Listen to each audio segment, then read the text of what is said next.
Oke, baik. Selamat malam semuanya. Selamat malam Ibu dan juga teman-teman. Jadi pada kesempatan kali ini saya akan mempresentasikan materi fisika saya tentang rotasi benda tegar. Jadi langsung saja kita ke materinya. Yang pertama kita akan melihat definisi dan juga teori tentang rotasi benda tegar.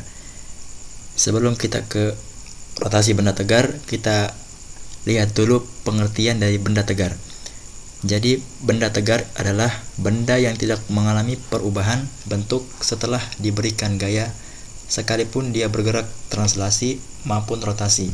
Contohnya seperti meja, kursi, bola, dan lain-lain. Nah, jadi dari pengertian benda tegar ini kita bisa simpulkan bahwa rotasi benda tegar adalah gerakan benda di sekitar sumbu tetap. Selama berotasi, partikel-partikel di dalam benda tegar bergerak dalam ruang yang memiliki lintasan lingkaran sehingga posisinya tetap relatif satu sama lain. Rotasi benda tegar melibatkan perubahan posisi sudut setiap posisi sudut terhadap sumbu tertentu tanpa perubahan bentuk benda itu sendiri. Nah, di dalam rotasi benda tegar ini kita akan mempelajari beberapa hal. Yang pertama yaitu momen gaya atau biasa disebut dengan torsi. Nah, jadi momen gaya ini adalah sesuatu yang menyebabkan benda untuk berotasi atau berputar. Sebagai contoh bisa kita lihat gambar di sini. Nah, untuk gambar yang pertama, ini adalah gambar sebuah pintu yang dilihat dari sudut pandang atas. Ini adalah engsel dan juga ini adalah gagangnya. Jadi kita anggap ini sebagai porosnya. Dan jika sebuah gaya diberikan melalui sini, maka benda tersebut tidak akan berubah karena gayanya lurus dengan sumbu bendanya.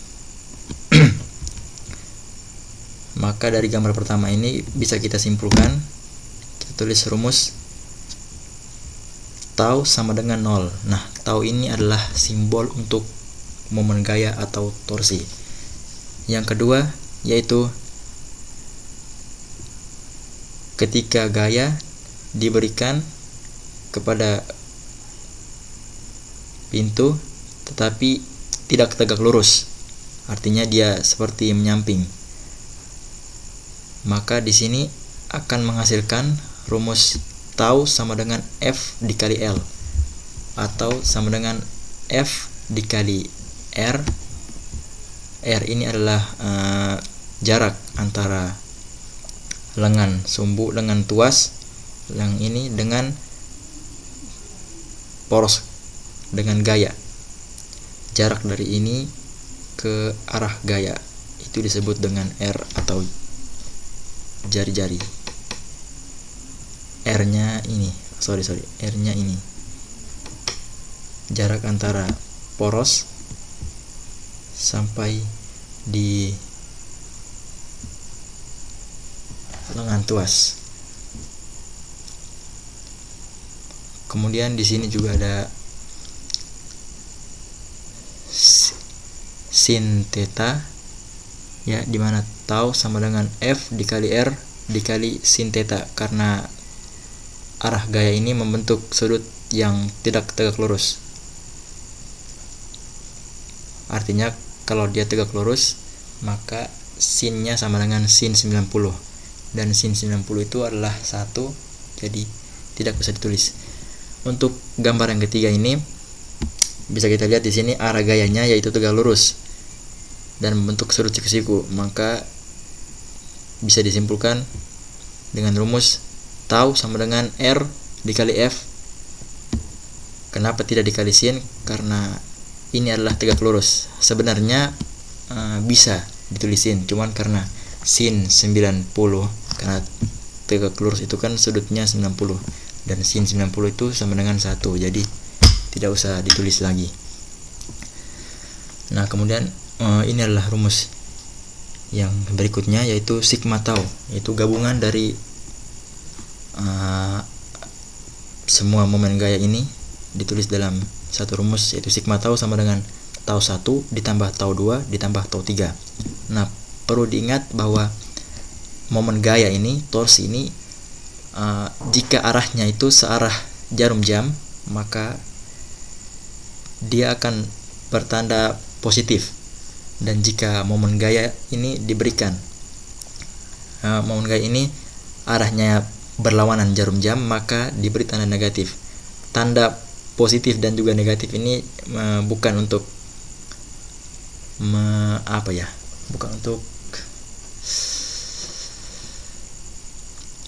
merepresentasikan nilai, tetapi untuk merepresentasikan arah, karena momen gaya ini adalah besaran vektor. Nah, jadi besaran vektor itu besaran yang memiliki nilai dan juga arah. Kemudian kita lanjut ke materi yang kedua. Kita masuk ke contoh soal dulu. Nah, contoh soal yang pertama, ya bisa dilihat sini gambarnya. Gaya F1, F2, F3 dan F4 bekerja pada batang ABCD seperti pada gambar. Jika massa batang diabaikan, maka nilai momen gaya terhadap titik A. Nah, dari soal ini sudah kita ketahui bahwa titik A ini sebagai porosnya atau poros. Nah, jadi sumbu ini tidak akan berputar meskipun diberikan gaya.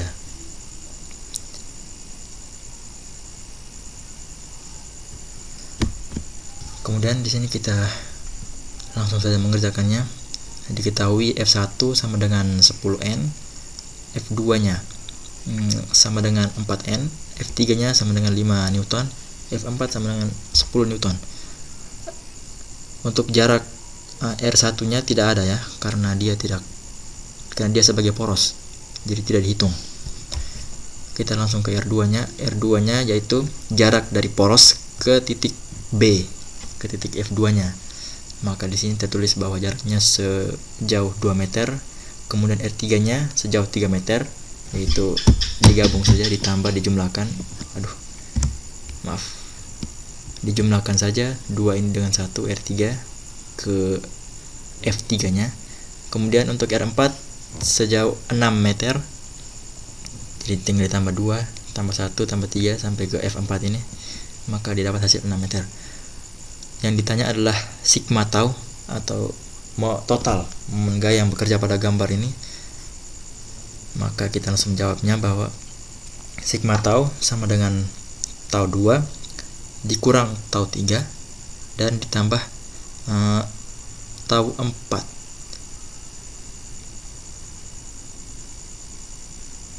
Tau 2 dikurang tau 3 ditambah tau 4. Kemudian sigma tau kita masukkan. Nah, nilainya semua kita masukkan.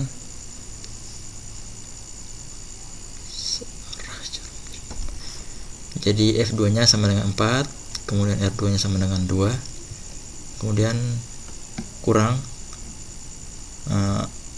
F3-nya sama dengan 5.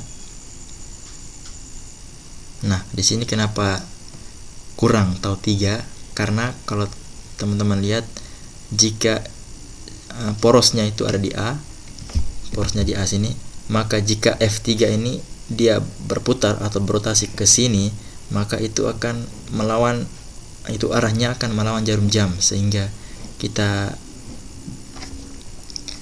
pakai tanda kurang di sini. Nah, beda dengan F2 sama F4 yang memakai tanda positif, karena jika porosnya di sini, maka F2 dengan F4 ini kan searah kan, mereka dua kan arahnya sama, jadi mereka berputar itu dari sini ke sini, maka searah jarum jam, maka diberi tanda positif. Kemudian kita lanjut memasukkan nilai-nilai semua, yaitu F3 sama dengan 5, R3 nya sama dengan 3, kemudian ditambah F4 nya sama dengan 10 dan R4 nya sama dengan 6. Kemudian 4 dikali 2 sama dengan 8, 5 kali 3 sama dengan 15, 10 kali 6 sama dengan 60. Maka 8 kurang 15 ditambah 60 terus sama dengan 53. 8 kurang 15.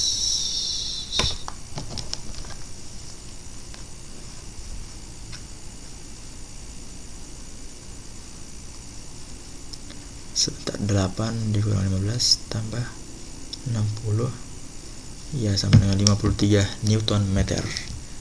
Newton meter adalah satuan untuk tau torsi. Kemudian kita lanjut untuk yang soal yang kedua, yaitu di sini soalnya hampir mirip, cuman arah gayanya ini agak sedikit berbeda. Kalau di soal yang pertama kan arah gayanya tegak lurus. Kalau di soal yang kedua ini ada satu arah gaya yang tidak tegak lurus. Ya, kita langsung. Gaya F1, F2, dan F3 bekerja pada batang A, B, C, D, E seperti pada gambar. Jika massa batang diabaikan, maka nilai momen gaya terhadap titik C adalah. Nah, di sini momen gayanya yang ditanya adalah momen gaya terhadap titik C. Berarti porosnya ya itu ada di titik C. Nah, titik C di sini. Maka gaya apapun yang mengarah ke titik C tidak akan bekerja karena dia tidak akan berputar atau berotasi karena dia adalah sebuah poros. F1-nya di sini sama dengan 4, arahnya ke atas.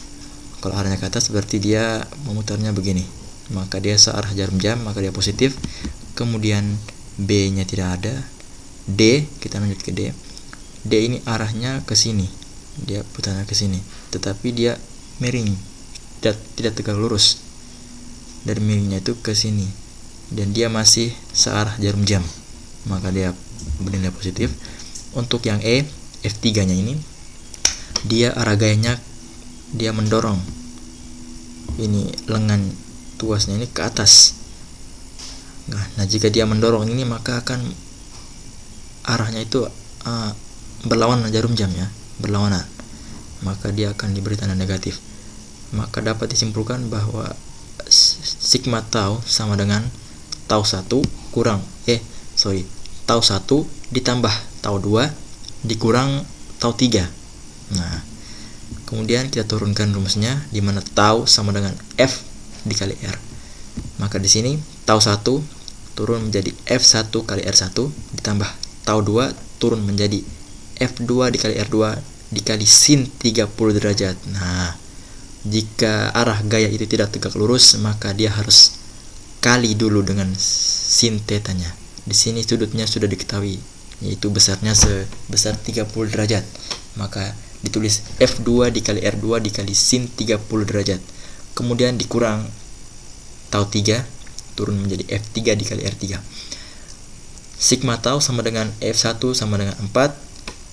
F1-nya 4, R1-nya 2. Nah, R1-nya ini dari sini jadi dari jarak F1 titik A ini sampai ke porosnya yaitu di C.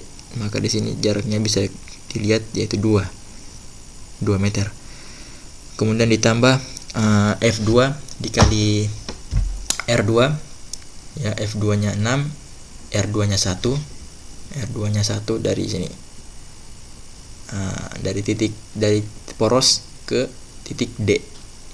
Itu sebesar 1 meter, sejauh 1 meter.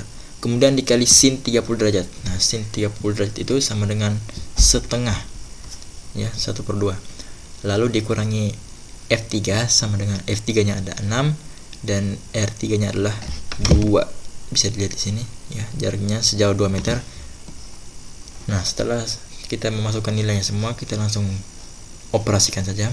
Jadi 4 dikali 2 sama dengan 8 ditambah 6 dikali 1 dikali setengah sama dengan 3, kemudian dikurang 6 dikali 2 sama dengan 12. Maka sigma tau sama dengan 8 ditambah 3 dikurang 12, hasilnya sama dengan negatif 1 Newton meter. Nah, kita kembali lagi, negatif 1 ini bukan nilainya, tetapi negatif itu merujuk pada arah gayanya, yaitu arahnya. Berarti di sini arahnya tidak searah jarum jam, maka ditulis negatif.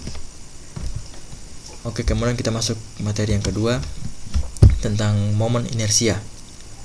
Nah, momen inersia atau pusat lembam adalah besaran yang menunjukkan ukuran kelembaman atau kecenderungan sebuah benda dalam mempertahankan keadaannya terhadap gaya dari luar.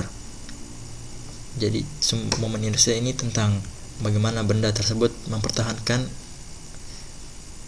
keadaannya terhadap gaya dari luar. Jadi bagaimana dia mempertahankan itu.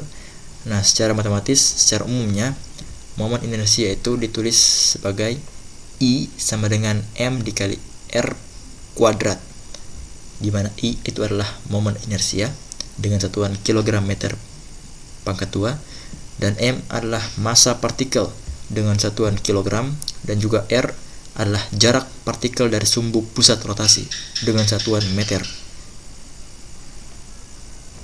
Nah, ini adalah rumus yang berikut tentang I total atau momen inersia total, ya sama dengan I1 tambah I2 tambah I3 tambah I4, ya pokoknya mirip-mirip dengan momen gaya.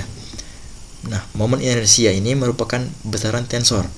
Terkadang ia berperilaku sebagai skalar dan terkadang ia berperilaku sebagai vektor. Karena terkadang dia bergantung pada arah dan terkadang bergantung pada distribusi massa partikel dalam benda. Nah, di sini bisa dilihat rumus momen inersia di berbagai benda, ya, sangat beragam sekali. Ini contoh yang pertama, silinder pejal dengan rumusnya setengah mr kuadrat. Ini adalah silinder berongga, ya, ini bisa kita jadikan sebagai dasar untuk kita pakai di rumus yang ini, dimana rumusnya I sama dengan M kali R kuadrat. Kemudian berikutnya adalah solid sphere atau bola pejal, bola padat, di mana rumusnya yaitu I sama dengan 2/5 meter 2/5 massa dikali jarak kuadrat. Kemudian yang berikut silinder pejal tapi sumbunya di pusat, di tengah-tengah. Itu rumusnya I sama dengan 1/12 meter. Ini tidak dapat. Ini R ya harusnya, ya. Atau L, ya. L itu ini kan. Rumusnya M dikali L dikali. Rumusnya ini 1/4 mr kuadrat. Nah, ini untuk yang persegi empatnya bisa dilihat, ya, I sama dengan setengah M kali A kuadrat tambah B kuadrat. Terus ini adalah I sama dengan 1/3 kali M kali A. Nah, ini silinder pejal dengan ininya 1/12 kali M. Kemudian ini, ya, bisa dilihat sendiri. Kita lanjut ke contoh soalnya. Contoh yang pertama yaitu, ya, bisa dilihat di gambarnya, 4 partikel masing-masing bermassa M dihubungkan dengan batang ringan tak bermassa. Jika sistem partikel diputar dengan poros Y, maka besar momen inersia pada sistem partikel adalah, nah, ini porosnya ada di Y, maka benda apapun, ya, atau benda bermassa apapun yang ada di sumbu Y itu dia tidak akan dihitung karena dia bekerja di porosnya, sedangkan poros itu tidak terpengaruh oleh gaya apapun.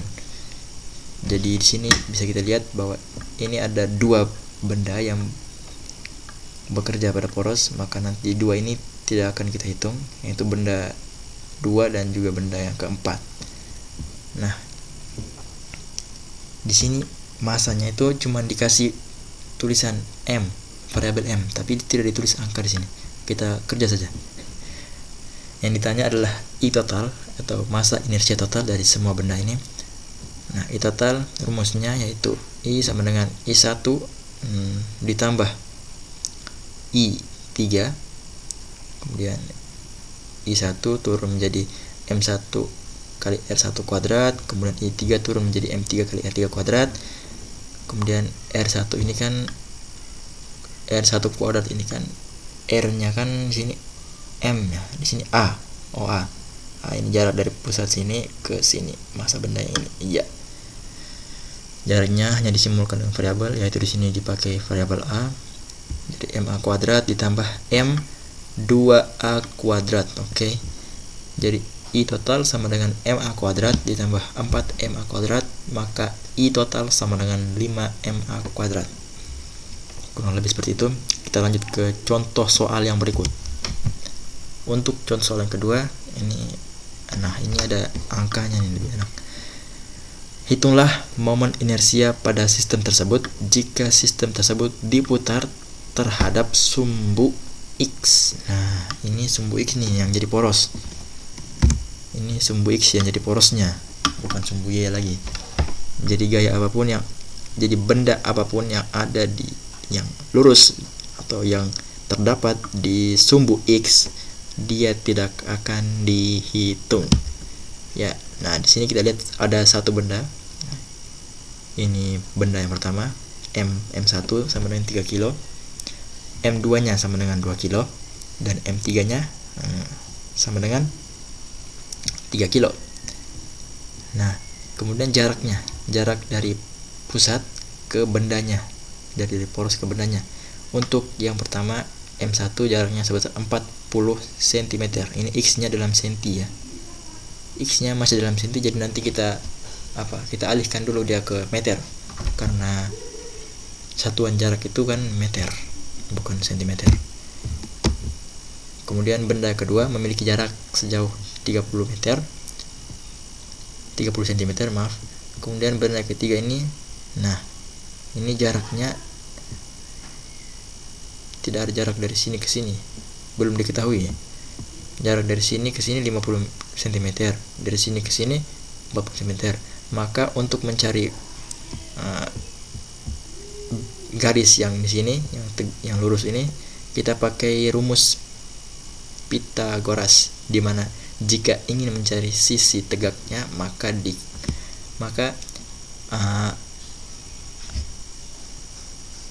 akar dari sisi miring dikurang sisi tegak lain, sisi depan, lalu dikuadratkan.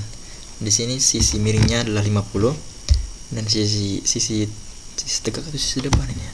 Sisi depan kayaknya, sisi tegaknya adalah 40. Jadi akar dari 50 kuadrat dikurang 40 kuadrat, maka sama dengan akar dari 2500 dikurang 1600, maka sama dengan akar dari 900, maka akar dari 900 adalah 30 cm. 30 cm sama dengan 0,3 meter. Begitu juga dengan R2 dan R1 ya, 0,4 meter dan juga 0,3 meter. Kemudian yang ditanya adalah I total ya, momen massa inersia total dari semua benda ini. Jadi I totalnya rumusnya I2 ditambah I3, maka I2 turun menjadi M2 R2 kuadrat, terus ditambah ditambah I3 turun menjadi M3 R3 kuadrat.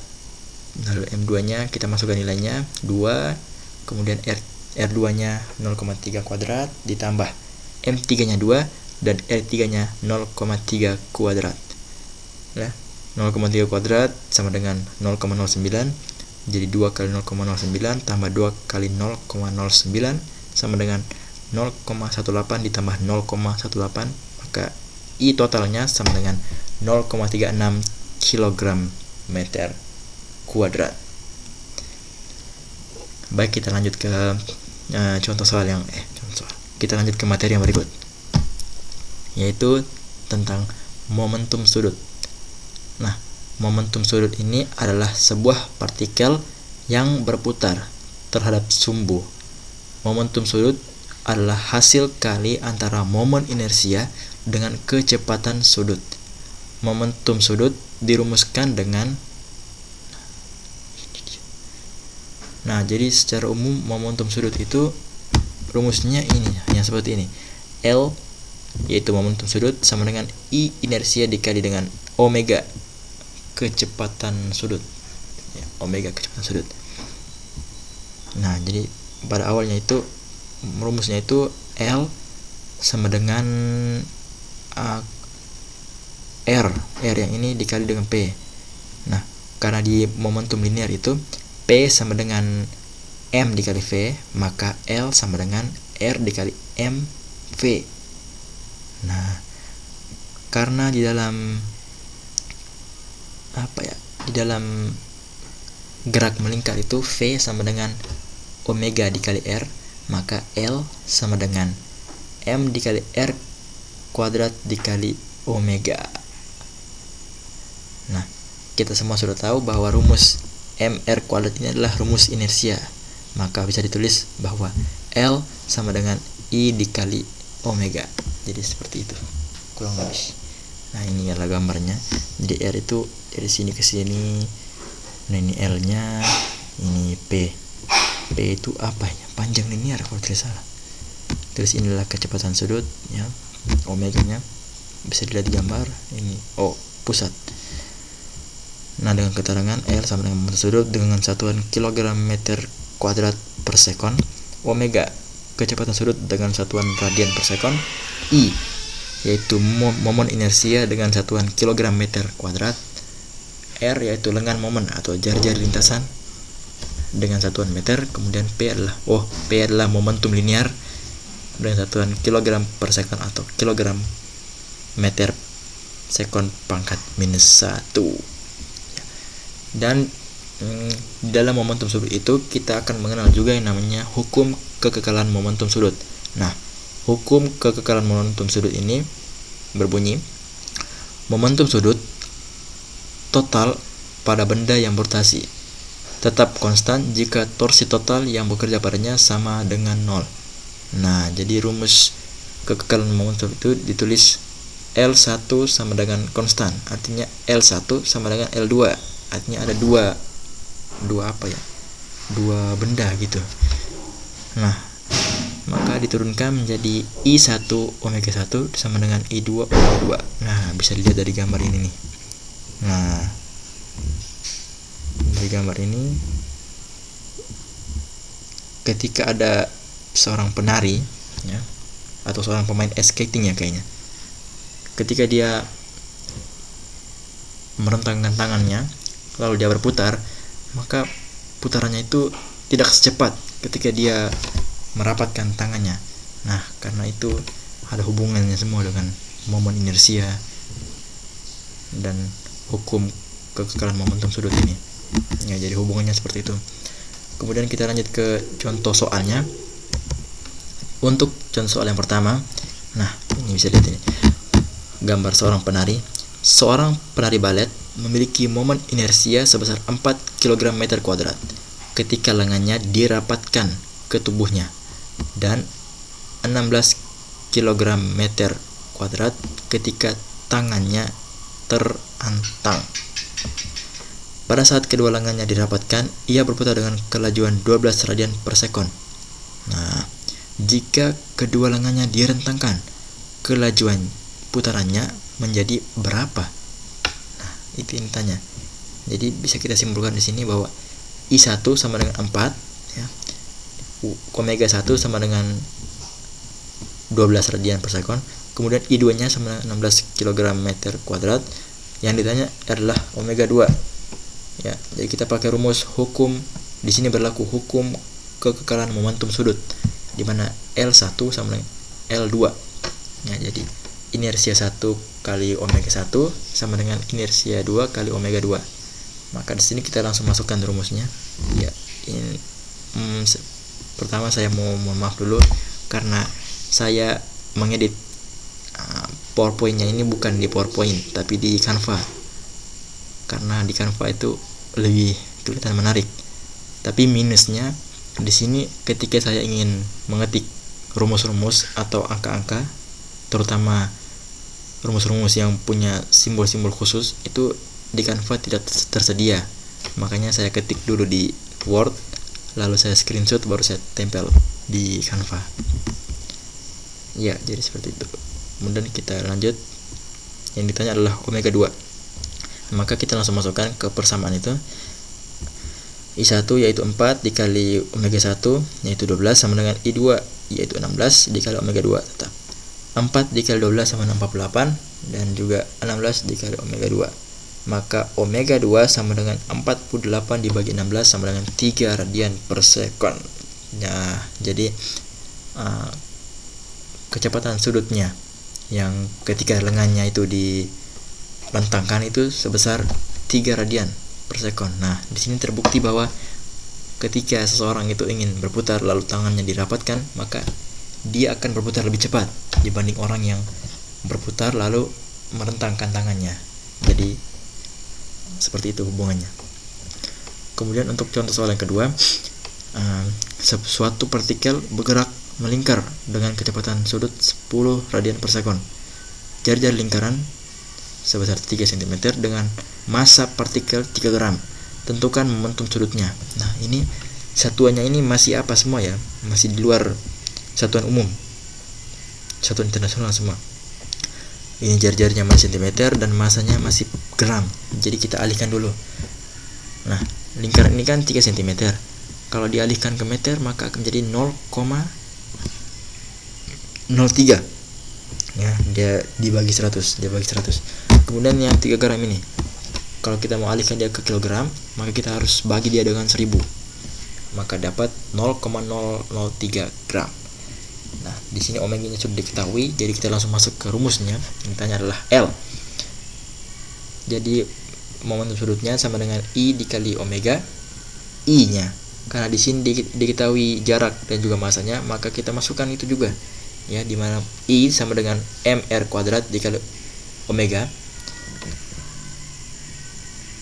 Maksudnya I sama dengan mr kuadrat, lalu kita kalikan dengan omega.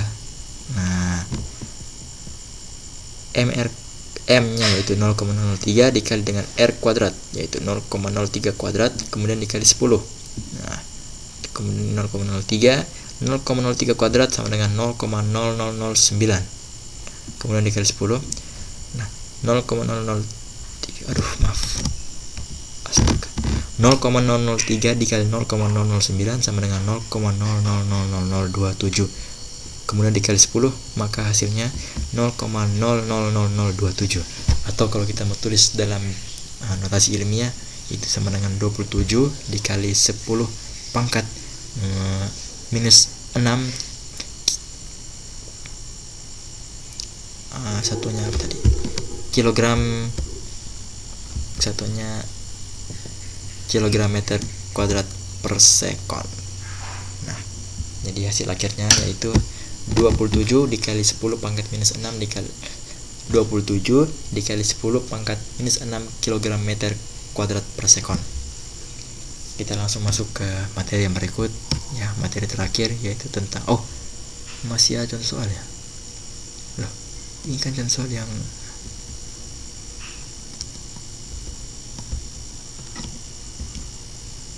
contoh soal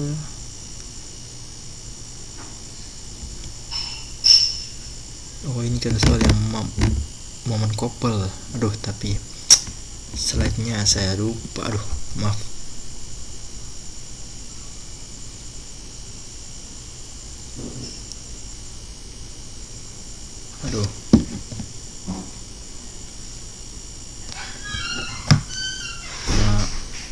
Maaf ya, jadi ini slide-nya ada yang error.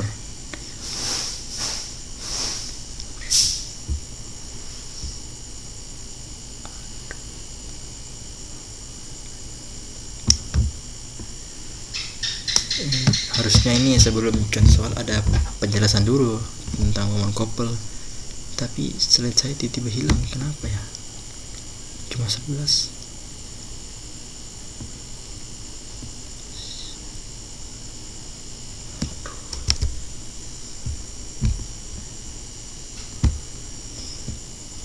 Mohon maaf, agak sedikit terganggu.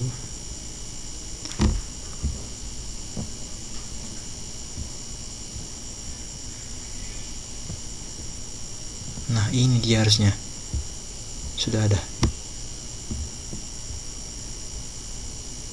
Terkunci ya. Siapa yang kunci nih? Mohon maaf Ibu sebelumnya, ini agak sedikit masalah. Ini sudah ada, ini penjelasannya sudah ada. Tadi tidak terbaca ya, mungkin karena terkunci ini.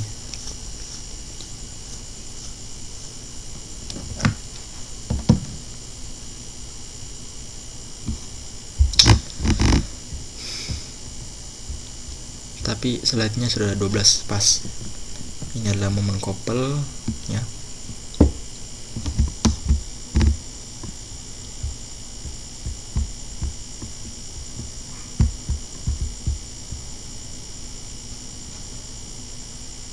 Aduh, mohon maaf ibu,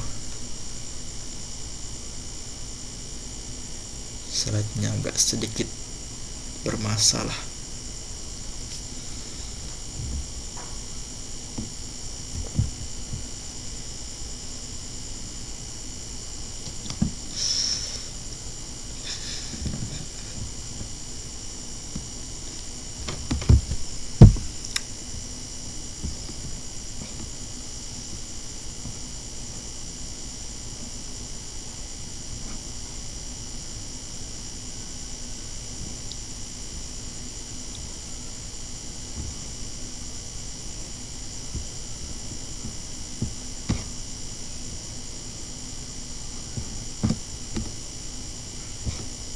Inersia, terus ada momen sudut sudah, dan soal momen couple. Oke.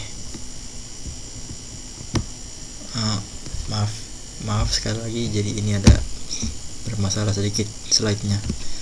Kita lanjut tadi di momen couple.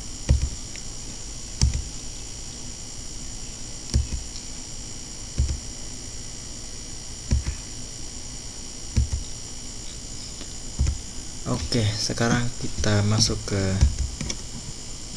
momen couple.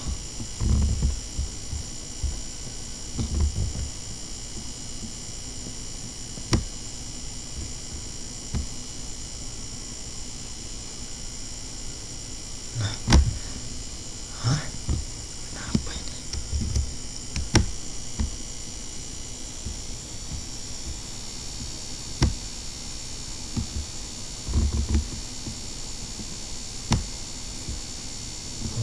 Aduh, sorry.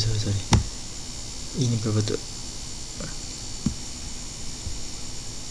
Nah, oke, jadi tadi sampai di momen sudut ya. Kita lanjut ke materi yang berikut atau materi terakhir, ya tentang momen couple. Nah, ini ada yang menarik, tapi saya coba menyampaikan saja.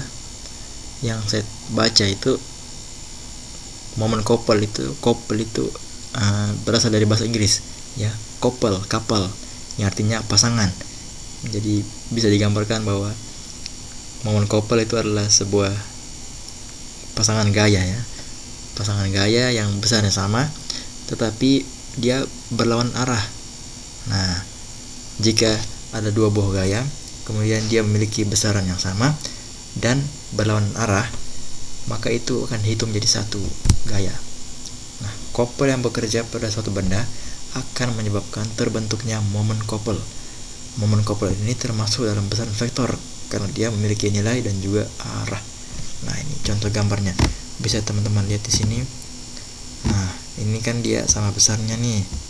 Meskipun di sini tidak ada kelihatan nilainya, tapi kita coba asumsikan bahwa dia ini sama besar dan dia juga berlawan arah, maka ini disebut momen couple. Nah, couple ini kemudian akan dirumuskan menjadi seperti ini. Nah, di mana M yaitu simbol daripada momen couple sama dengan L yaitu lengan atau R. Orang-orang mungkin rumus-rumus pada umumnya itu sering menulis M sama dengan F dikali D kalau tidak salah. Di mana F itu adalah gayanya dan D itu jarak.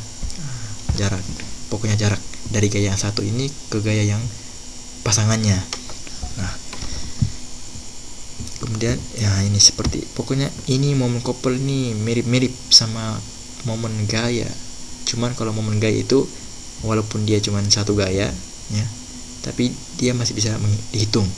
Kalau momen couple ini memang harus ada dua buah gaya, ada yang memenuhi syarat-syarat ini lalu baru bisa dihitung. Jika tidak memenuhi persyaratan maka tidak bisa dihitung. Di momen gaya ini juga berlaku yang tadi pada momen gaya. Di momen couple ini juga berlaku juga yang jika arah putarannya searah jarum jam maka dia bernilai positif, dan juga jika dia arah gayanya berlawanan dengan jarum jam maka dia diberi tanda negatif. Sebenarnya tidak ada patokan sih untuk jika dia searah jarum jam maka harus positif. Sebenarnya searah jarum jam bisa negatif juga, tergantung masing-masing orang. Cuman dia harus konsisten dengan itu. Jadi kalau sudah dari awal sudah mengatakan searah jarum jam itu negatif, maka dia seterusnya harus negatif. Tidak bisa dia ganti ke positif, nanti akan menimbulkan ketidaksinambungan antara yang satu dengan yang lain. Oke, di sini kita bisa lihat gambarnya. Ya, bisa menghasilkan rumus seperti ini ya, di mana L dikali F sama dengan L dikali F kemudian dikali sin alfa. Nah, sin alfa kalau dia tegak lurus begini kan derajatnya 90 tuh. 90 kan sin 90 kan sama dengan 1. Ya, jadi tidak usah ditulis. Beda kalau gayanya selain tegak lurus. Ya, bisa dia miring begini atau begini. Itu ada pakai kali sin derajatnya. Nah, ini jikanya dua gaya bekerja dan berlawanan saat tegak lurus maka berlaku rumus F1 sama dengan F2. Ini sebenarnya tidak harus tegak lurus ya. Mau dia miring-miring juga tidak apa-apa, yang penting dia dua gaya yang bekerja ya, besarnya sama dan berlawanan arah. Kemudian di momen couple ini juga ada ininya juga. M sama dengan M1 tambah M2 tambah M3 tambah M4 titik Mn dan seterusnya. Oke, jadi ini untuk definisinya. Kemudian kita lanjut ke contoh soalnya. Nah, contoh soal yang pertama yaitu ini bisa dilihat gambarnya seperti ini. Jadi ini adalah dia punya jari-jari, kemudian ini adalah gayanya. Nah, sama besar nih. Kemudian berlawan arah, maka ini bisa kita hitung nih. Sebuah batang homogen memiliki panjang 4 meter. Tiap ujung batang dikenakan gaya 30 Newton. Maka besar momen couple pada batang adalah, nah, diketahui F-nya sama dengan 30 N, sama-sama 30 N, dan D-nya sama dengan 4 meter. Yang ditanya adalah M. Nah, ini bisa kita hitung kan? Kalau ada pasangannya ini bisa kita hitung nih. Maka M sama dengan F dikali D, F-nya 30 dan D-nya sama dengan 4, maka F kali D sama dengan 120 Newton meter. Ya, Newton meter itu satuan untuk momen couple. Nah, itu untuk contoh soal yang pertama. Untuk contoh soal yang kedua, bisa dilihat di sini teman-teman gambarnya. Nah, soalnya besar momen couple gaya pada batang adalah, nah, ini ada lumayan banyak nih gayanya, ada 4. Ada F1, ada F2, ada F3 dan F4. Nah, tapi coba kita lihat di sini semua gaya memiliki pasangan ya. Nah, jika semua gaya memiliki pasangan, maka kita bisa hitung nih momen couple-nya. Nah, di sini F1-nya itu berpasangan dengan F3-nya dan memiliki besar sama serta berlawanan arah. Yang F1 ke atas, yang F3 ke bawah. Nah, kemudian yang F2 ini pasangannya sama F4. Nah, sama besar kan, 12 Newton. Ini juga 12 Newton. F2-nya ke atas, F4-nya ke bawah. Nah, jadi bisa kita hitung nih. Ini dengan ini 1, ini sama ini jadi 2. Diketahui F1-nya 8 Newton, F2-nya 12 Newton, F3-nya 8 Newton, dan F4 adalah 12 Newton. Ya, kemudian jaraknya nih. Nah, jarak ini, jarak yang pertama itu jarak dari F1 ke pasangannya. Nah, pasangannya kan F3. Jadi jarak dari sini ke sini, maka jaraknya itu sebesar 2 meter. Bisa dilihat ya, A ke B1, B ke C1, maka 2. Kemudian D2-nya atau jarak pada gaya yang kedua, yaitu dari F2 sampai di F4. Maka jaraknya ini bisa dilihat B ke C sama dengan 1, C ke D sama dengan 1. Maka B ke D sama dengan 2. Kemudian kita tinggal masukkan aja rumusnya. Yang ditanya adalah momen couple pada dua gaya ini, ya, yaitu M sama dengan M1 tambah M2. Kemudian turun M1 turun menjadi F1 dikali D1, kemudian M2 turun menjadi F2 dikali D2. Nah, di sini tidak ada sinnya. Bukan tidak ada sinnya, cuman tidak ditulis. Ya, semua pasti ada. Ini karena dia tegak lurus, makanya dia tidak ditulis. Kalau tegak lurus itu kan derajatnya kan 90, dan sin 90 itu sama dengan 1. Jadi 1 itu kan tidak terlalu ini ya, tidak terlalu penting untuk ditulis kalau kali 1, karena hasilnya sama saja. Kemudian kita turunkan F1 sama dengan 8, D1 nya sama dengan 2, tambah F2 nya sama dengan 12, dan 2 nya sama dengan D2 nya sama dengan 2. 8 dikali 2 sama dengan 16, 12 kali 2 sama dengan 24. Maka M atau momen couple pada gaya yang ini, pada gambar ini adalah sebesar 40 Nm bergerak searah jarum jam. Nah, kenapa jarum jam? Di sini F1 sama F3 nya ini. Nah, kalau teman-teman lihat F1 nya ini kan dia ke atas, F3 juga ke bawah nih, berarti nyambung. F1 turun F3, terus turun lagi, F1 naik, turun F3, dan naik. Nah, begitu juga dengan F2. Dia naik, F2 juga di F4 nya juga turun nih. Nah, jadi mereka putarnya arah gayanya searah jarum jam. Nah, kalau searah jarum jam kan positif. Ya. Jadi 40. Jadi hasilnya itu 40 Nm bergerak searah jarum jam. Oke. Nah, mungkin itu saja dari saya. Mohon maaf sebelumnya jika pada presentasi ini banyak kekurangannya. Dan ini saya rekamnya juga sudah agak malam, jadi lumayan sepi sih. Mohon maaf jika banyak kata-kata yang kurang berkenan ataupun penjelasan yang rumit. Kedepannya saya akan memperbaiki lagi. Sekian dari saya, itu saja. Selamat malam dan terima kasih.